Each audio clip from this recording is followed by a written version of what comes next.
శ్రీ సాయినాథాయ నమః. శ్రీ సాయి సచ్చరిత్రము 16-17 అధ్యాయములు. బ్రహ్మజ్ఞానము లేదా ఆత్మ సాక్షాత్కారమునకు యోగ్యత, బాబావారి వైశిష్ట్యము.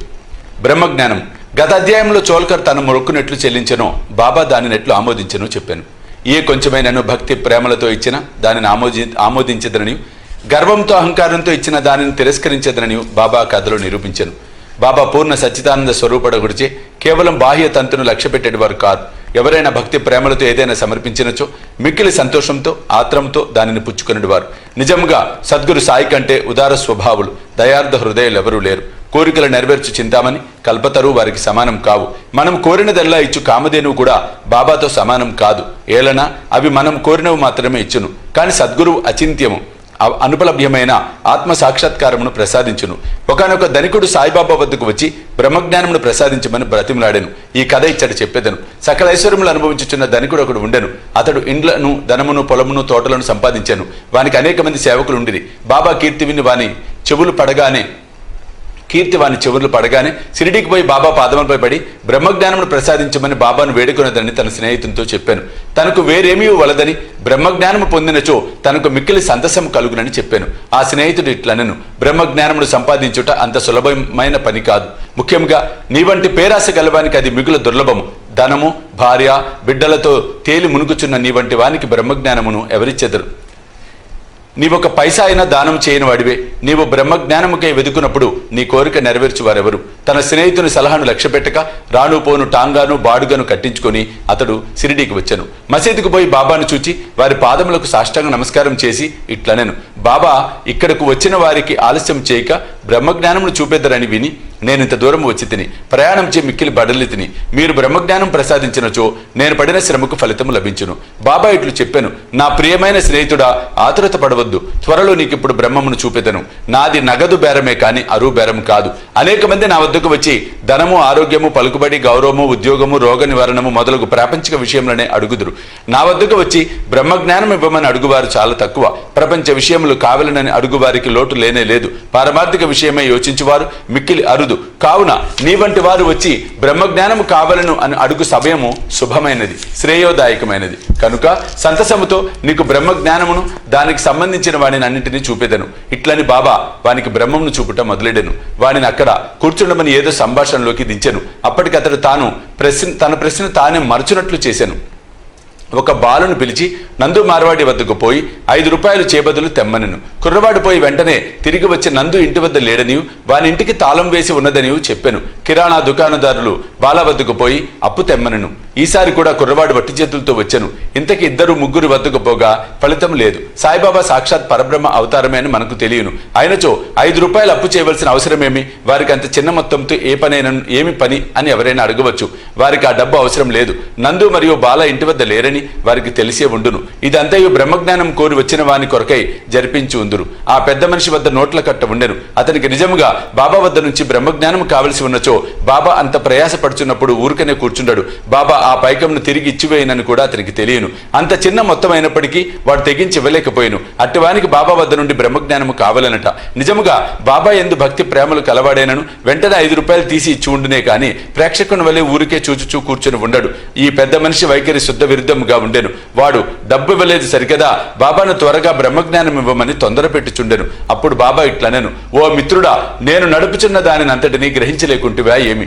ఇచ్చట కూర్చుండి నీవు బ్రహ్మమును చూచుటకై ఇదంతయు జరుపుచున్నాను. సూక్ష్మంగా విషయం ఇది. బ్రహ్మమును చూచుటకు 5 వస్తువులు సమర్పించవలను. అవి ఏవనా? పంచప్రాణములు, పంచేంద్రియములు, మనస్సు, బుద్ధి, అహంకారము, బ్రహ్మజ్ఞానము లేదా ఆత్మ సాక్షాత్కారమునకు పోవు దారి చాలా కఠినమైనది.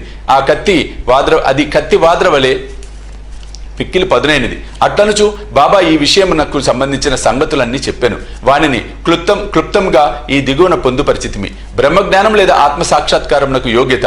అందరూ తమ జీవితంలో బ్రహ్మమును చూడలేరు. దానికి కొంత యోగ్యత అవసరము. ముముక్షుత లేదా స్వేచ్ఛ యందు తీవ్రమైన కోరిక. ఎవడైతే తాను బద్ధుడనని గ్రహించి బంధనంలో నుండి విడివడుటకు కృతనిశ్చయుడై శ్రమపడి ఇతర సుఖములను లక్ష్య పెట్టక దానిని పొందుటకై ప్రయత్నించునో వాడు ఆధ్యాత్మిక జీవితమునకు అర్హుడు. విరక్తి లేదా ఇహపర సౌఖ్యములందు విసుగు చెందుట, ఇహపర లోకములందు గల గౌరవములకు విషయములకు విసుగు చెందిన కాని పారమార్థిక రంగంలో ప్రవేశించుటకు అర్హత లేదు.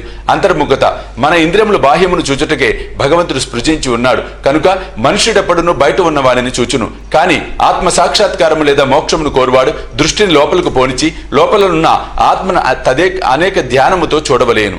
పాప విమోచన పొందుట, మనుష్యుడు దుర్మార్గ మార్గం నుండి బుద్ధిని మరలించినప్పుడు, తప్పులు చేయటం మాననప్పుడు, మనస్సు చెలింపకుండా నిలబెట్టలేనప్పుడు, తప్పులు చేయటం మాననప్పుడు మనస్సు చెలింపకుండా నిలబెట్టలేనప్పుడు జ్ఞానం ద్వారా కూడా ఆత్మ సాక్షాత్కారము పొందలేడు. సరైన నడవడి, ఎల్లప్పుడూ సత్యమును పలుకుచు తపస్సు చేయుచు లోన చూచుచు బ్రహ్మచారిగా ఉండిన కాని ఆత్మ సాక్షాత్కారము లభించదు. ప్రియమైన వాని కంటే శ్రేయస్కరమైన వాటిని కోరుట.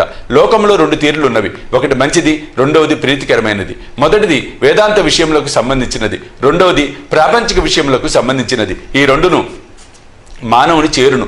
వీనిలో ఒకదానినే అతడు ఎంచుకొనవలేను. తెలివి గలవాడు మొదటి దానిని అనగా శుభమైన దానిని కోరును. బుద్ధి తక్కువ వాడు రెండో దానిని కోరును.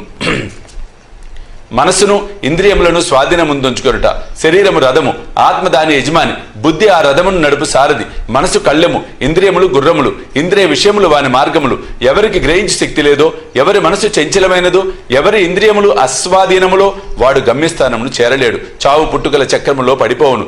ఎవరికి గ్రహించి శక్తి గలదో, ఎవరి మనసు స్వాధీనమందున్నదో, ఎవరి ఇంద్రియములు స్వాధీనమందుండునో, ఎవడు తన బుద్ధిని మార్గదర్శిగా గ్రహించి తన మనసును పగ్గముతో లాగి పట్టుకొనగలడో వాడు తన గమ్యస్థానమును చేరగలడు, విష్ణుపదమును చేరగలడు.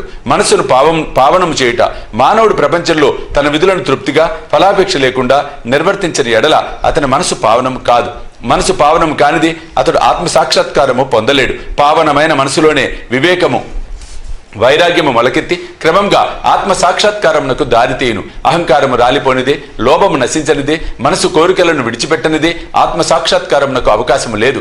దేహమే నేననుకొనుట గొప్ప భ్రమ. ఈ అభిప్రాయమందు అభిమానముండుటే బంధమునకు కారణము. నీవు ఆత్మ సాక్షాత్కారమును కాంక్షించినచో ఈ అభిమానమును విడువలేను. గురువు యొక్క ఆవశ్యకత. ఆత్మ జ్ఞానము మిక్కిలి సూక్ష్మమైనది, గూఢమైనది. ఎవరైనను తమ స్వశక్తితే దానిని పొందుటకు ఆశించలేరు కనుక ఆత్మ సాక్షాత్కారము పొందిన ఇంకొకరి సహాయము మిక్కిలి అవసరము. గొప్ప కృషి చేసి శ్రమించి ఇతరులు ఇవ్వలేని దానిని అతి సులభముగా గురువు నుండి పొందవచ్చు. వారా మార్గమునందు నడిచి ఉన్నారు కావున శిష్యుని సులభంగా ఆధ్యాత్మిక ప్రగతిలో క్రమంగా ఒక మెట్టు మీద నుంచి ఇంకొక మెట్టుపైకి తీసుకొని పోగలరు. భగవంతుని కటాక్షము ఇది మిక్కిలి అన్నిటికంటే అవసరమైనది. భగవంతుడు తన కృపకు పాత్రులైన వారికి వివేకము వైరాగ్యము కలుగజేసి సురక్షితంగా భవసాగరం నుండి తరింప చేయగలడు. వేదములు అభ్యసించడం వల్ల గాని, మేధాశక్తి వల్ల గాని, పుస్తక జ్ఞానం వల్ల గాని ఆత్మానుభూతిని పొందలేరు. ఆత్మ ఎవరిని వరించునో వారే దానిని పొందగలరు. అట్టివారికి ఆత్మ తన స్వరూపమును తెలియచేయనని కఠోపనిషత్తు చెప్పుచున్నది. ఈ ప్రసంగం ముగిసిన పిమ్మట బాబా పెద్ద మనిషి వైపు చూసి, అయ్యా, నీ జేబులో బ్రహ్మము 50 ఇంతలు 10 రూపాయల నోట్ల రూపంలో ఉన్నది, దానిని బయటకు తీయము అనెను. ఆ పెద్ద మనుషుడు తన జేబు నుంచి నోట్ల కట్టను బయటకు తీశాను. లెక్కబెట్టగా సరిగ్గా 25 10 రూపాయల నోట్లు ఉండెను. అందరూ మిక్కిలి ఆశ్చర్యపడిరి. బాబా సర్వజ్ఞతను చూచి వారి మనస్సు కరిగెను. బాబా పాదములపై పడి వారి ఆశీర్వాదమునికే వేడెను. అప్పుడు బాబా ఇట్లనెను, నీవు బ్రహ్మపు నోటుల కట్టలను చుట్టి పెట్టుము. నీ పేరాశను లోభమును పూర్తిగా వదలనంత వరకు నీవు నిజమైన బ్రహ్మమును చూడలేవు. ఎవరి మనసు ధనమందు, సంతానమందు, ఐశ్వర్యమందు లగ్నమై ఉన్నదో వాడా అభిమానమును పోగొట్టుకోనంత వరకు బ్రహ్మం నెట్లు పొందగలడు. అభిమానమనే భ్రమ ధనమందు తృష్ణ, దుఃఖమును సుడిగుండము వంటిది. అది అసూయ అహంభావమను మొసలతో నిండి ఉన్నది. ఎవడు కోరికలు లేనివాడో వాడు మాత్రమే ఈ సుడిగుండమును దాటగలడు. పేరాశయు బ్రహ్మజ్ఞానమును ఉత్తర దక్షిణ ధ్రువముల వంటివి. అవి శాశ్వతముగా ఒకటికొకటి బద్ధ వైరములు కలవి. ఎక్కడ పేరాశ కలదో అక్కడ బ్రహ్మం గురించి ఆలోచించుటకు గాని దాని ధ్యానమునకు గాని తావులేదు. అట్లయినచో పేరాశ గలవాడు విరక్తిని మోక్షం నెట్లు సంపాదించగలడు. లోబికి భ్రాంతి గాని, సంతుష్టి గాని, దృఢ నిశ్చయము గాని ఉండవు. మనసునందే మాత్రము పేరాశ ఉన్నను సాధనలన్నీ నిష్ప్రయోజనములు. ఎవడు ఫలాపేక్ష రహితుడు కాడో, ఎవడు ఫలాపేక్ష కాంక్షను విడువడో, ఎవనికి వాని యందు విరక్తి లేదో అట్టివాడు గొప్ప చదువరి అయినప్పటికీ వానికి జ్ఞానం ఎందుకు పనికిరానిది. ఆత్మ సాక్షాత్కారము పొందుటకి ఇది వానికి సహాయపడదు. ఎవరు అహంకార పూరితులు, ఎవరు ఇంద్రియముల విషయముల గురించి ఎల్లప్పుడూ చింతించెదరో వారికి గురుబోధలు నిష్ప్రయోజనములు. మనసును పవిత్రమనుచుట తప్పనిసరి అవసరము. అది లేనిచో మన ఆధ్యాత్మిక ప్రయత్నములన్నీ ఆడంబరము డాంబికము కొరకు చేసినట్లగును. కావున దేనిని జీర్ణించుకోగలడో, దేనిని శరీరమునకు పట్టించుకోగలడో దానినే వాడు తీసుకొనవలేను. నా ఖజానా నిండుగా ఉన్నది, ఎవరికేది కావలసిన దానిని వారికి ఇవ్వగలను. కానీ వానికి పుచ్చుకొని యోగ్యత ఉన్నదా లేదా అని నేను మొదట పరీక్షించవలెను. నేను చెప్పిన దానిని జాగ్రత్తగా వినచో నీవు తప్పక మేలు పొందెదవు. ఈ మసీదులో కూర్చొని నేనెప్పుడు అసత్యములు పలుకను. ఒక అతిథిని ఇంటికి పిలిచినప్పుడు ఇంటిలోని వారు అక్కడ ఉన్నవారు స్నేహితులు బంధువులు కూడా అతిథితో పాటు విందులో పాల్గొందరు. కావున అప్పుడు మసీదులో ఉన్న వారందరూ బాబా ఆ పెద్ద మనుషులకు చేసిన ఆధ్యాత్మిక విందులో పాల్గొనిరి. బాబా ఆశీర్వాదములను పొందిన పిమ్మట అచ్చటనున్న వారందరూ ఆ పెద్ద మనిషితో సహా మిక్కిలి సంతోషంతో సంతృష్టి చెందిన వారే వెళ్ళిపోయిరి. బాబా వారి వైశిష్ట్యము. అనేక మంది సన్యాసులు ఇండ్లు విడిచి అడవులలోని గుహలలోను ఆశ్రమములలోను ఒంటరిగా ఉండి జన్మరాహిత్యమును గాని మోక్షమును గాని సంపాదించుటకు ప్రయత్నించెదరు. వారి ఇతరముల గురించి ఆలోచించక ఆత్మానుసంధానం నందే మునిగి ఉందురు. సాయిబాబా అట్టివారు కారు. బాబాకు ఇల్లు గాని, భార్య గాని, సంతానం గాని, బంధువులు గాని లేరు. అయినప్పటికీ వారు సమాజంలోనే ఉండేవారు. బాబా 4-5 ఇండ్ల నుండి భిక్ష చేసి ఎల్లప్పుడూ వేప చెట్టు కిందనే కూర్చున్నడు వారు. లౌకిక విషయములందు మగ్నులైన జనులకు ఈ ప్రపంచంలో ఎట్లు ప్రవర్తించవలెనో బోధించడి వారు.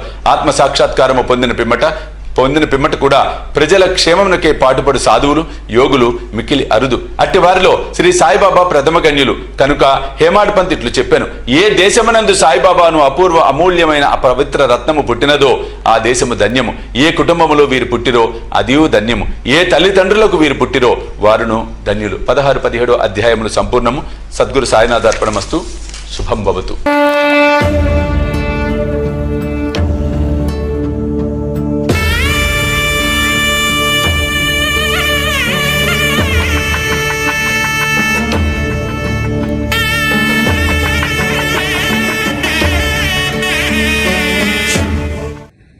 సాయి దివ్య రక్షా కవచ యంత్రానికి